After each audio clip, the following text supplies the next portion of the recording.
kedai PKNS Kayu Ara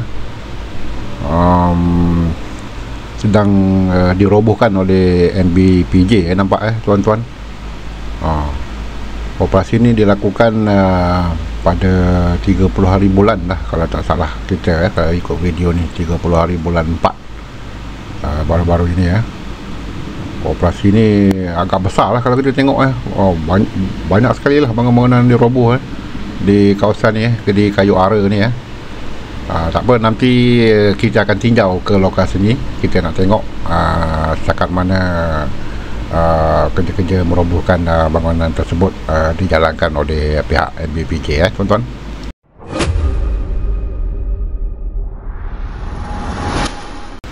Okey, Assalamualaikum, dan seperti biasa berjumpa lagi di channel Kuala Lumpur Info Media. Seperti yang kita lihat di video yang kita reaction tadi, pihak Majlis Bandaraya Petaling Jaya sedang merobohkan bangunan-bangunan tanpa kebenaran di flat PKNS Kayu Ara, kawasan Damansara jugalah lokasi ini kalau kita nak ke sini kita kena lalu bersebelahan dengan wan utama lah, daripada lokasi tersebut Okey, hari ini 1 hari bulan 5 2025, iaitu sempena cuti hari buruh.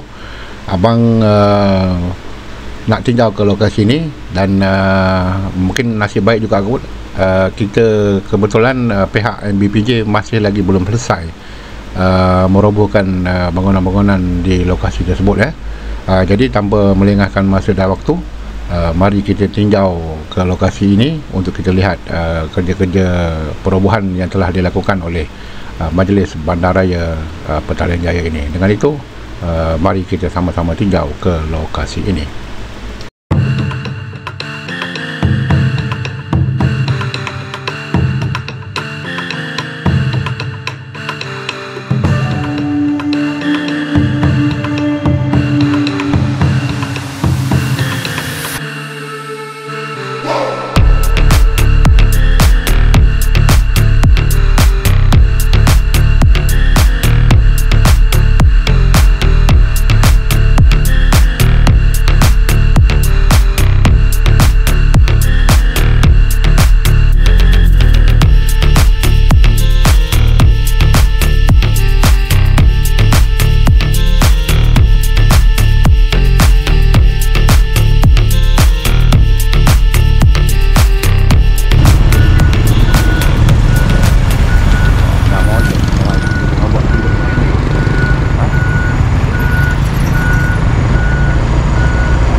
Oh yalah, sini